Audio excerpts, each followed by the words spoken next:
सामान्यतः ये पाताल लोक में ये समझा जाता है कि हमारा रहन सहन इस तरीके से है, घर में, परिवार में, समाज में, स्कूल कॉलेज में इस तरह का प्रशिक्षण है जिसको कहते हैं द्वंद्व विचारों से मिला हुआ।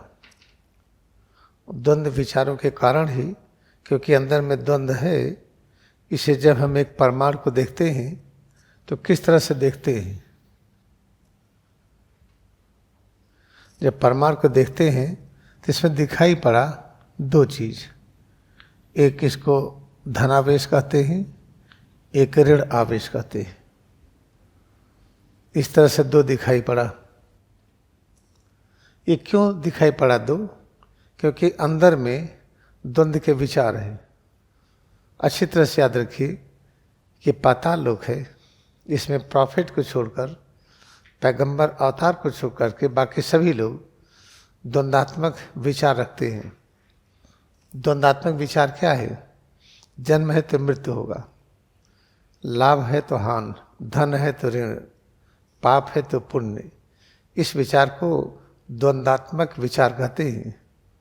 और इसी विजन से, इसी द्वंद्वात्मक बुद्धि के सहारे जब कोई चीज़ जानना चाहते हैं तो वही जानेंगे जो हम हैं। हम हैं कौन?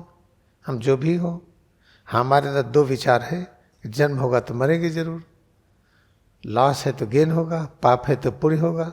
उसी से जब हम किसी चीज़ को देखें तो हमने एटम का आविष्कार किया, परमाणु का आविष्कार किया, तो इसमें क्या पाए? ऋण और धन। ऋण और धन नाम क्यों दिया? क्योंकि अंदर में हमारे विचार डुअल हैं। जब विचार हमारे हो जाते हैं सिंगल, ये डुअलिटी, ये माइनस, ये प्लस, इसके बीच जो दूरी है, दूरी सिमट करके जब धन और ऋण एक हो जाते हैं तो दूरी जीरो हो गई। इस समय जैसे ज्ञानावतार स्वामी तेजस्वी गिरी, ये कैसा देखते हैं? ये तो कहते हैं कि एटम होता ही नहीं है। अगर हम ऋण और धन मानते हैं तो एटम है। अगर ऋण धन नहीं मानते हैं, उसको परसीव नहीं कर पाते हैं, तो इसका मतलब समय और दूरी नहीं है।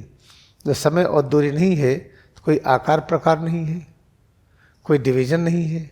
जब कोई डिवीजन नहीं है, आकार प्रकार नहीं है, तो एटम भी नहीं है। एटम नहीं है तो एटम जो दिखता क्या है? इग्नोरेंस है, अविद्या है। तो पाताल लोक में अधिकांश मानव, पैगंबर को छोड़कर, अवतार को छोड़कर सभी लोग इस द्वंद्वात्मक जीवन में जीते हैं और कष्ट का यही कारण है। तो अगर हमें मान लें आंख बंद करके कि द्वंद्वात्मक चीज है ही नहीं, कैसे मानेंगे? सिर से पैर की उंगली तक जो अनुभव करते हैं परब्रह्म की अनुभूति है। चलो एकाग्र हो गए, परब्रह्म से मिलन किए, सारी अनुभूतियों की इतना प्रेम किए, इतना प्रेम किए, सब कुछ यही है, तो थोड़ी देर के बाद लगेगा अब किसी प्रकार का कड़ापन, ढीलापन अनुभव नहीं हो रहा है, न गर्मी न सर्दी, कुछ भी नहीं लगता है, न हल्कापन न भारीपन। तब क्या करेंगे? फिर हम रिचार्जिंग करिए। रिचार्जिंग करके कड़ापन, ढीलापन को प्रकट किया, यानी माया को प्रकट किया। जब माया को प्रकट किया तो माया को पकड़ लीजिए। तो कड़ापन, ढीलापन हमने पकड़ लिया, तो माया को जब पकड़ लेंगे तो क्या करेंगे? माया की ही मदद से निर्माण की क्रिया होती है। कौन सा चीज निर्माण करेंगे जो है नहीं? कैसे निर्माण करेंगे? भाई हड्डी कमजोर हो गई है, सच है कि हड्डी होती ही नहीं है, लेकिन अगर लगती है और कमजोर हो गई है ऐसा मानते हैं, ऑस्टियोपोरोसिस है, गठिया है, ये मानते हैं तो ठीक है। तो माया को प्रकट करिए।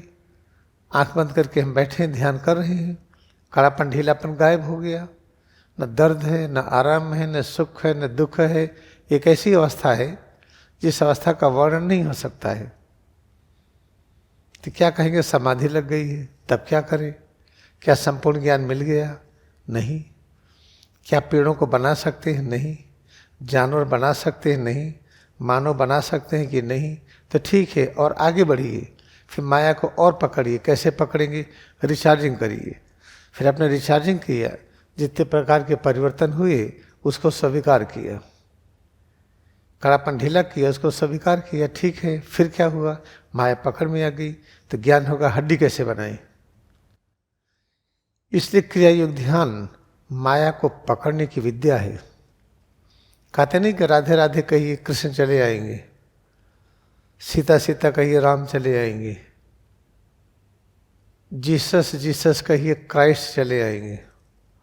ये कहते नहीं, राधा सीता जीसस ये दृश्य जगत के प्रतीक है। अगर दृश्य जगत का आपने पकड़ना सीख लिया तो अदृश्य जगत इसी के साथ लगा है, अपने आप पकड़ में आ जाएगा। निराकार परब्रह्म जो अदृश्य है, जिनकी व्याख्या संभव नहीं, जिनके बारे में लिख नहीं सकते हैं, यही कहेंगे सर्वव्यापी है, सर्वशक्तिमान है, अदृश्य है, निराकार है, यही तो कहेंगे। तो उसको लिख ही नहीं सकते हैं, फिर क्या करेंगे। फिर इस चार्जिंग का अभ्यास करके, क्रिया ध्यान का अभ्यास करके हम सिर से पैर की उंगली तक इसको पकड़ेंगे। और माया का एक घनीभूत रूप है।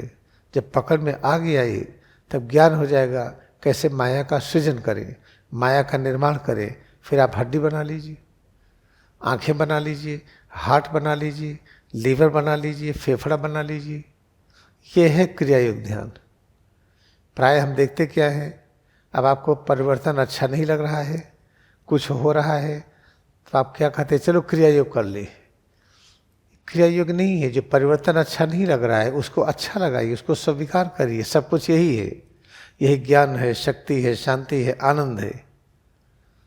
और काम करते ही स्वीकार करिए, काम कर रहे हैं, परिवर्तन हो रहा है, उसमें एकाग्रता बढ़ाइए, स्वीकार करिए सब कुछ यही है।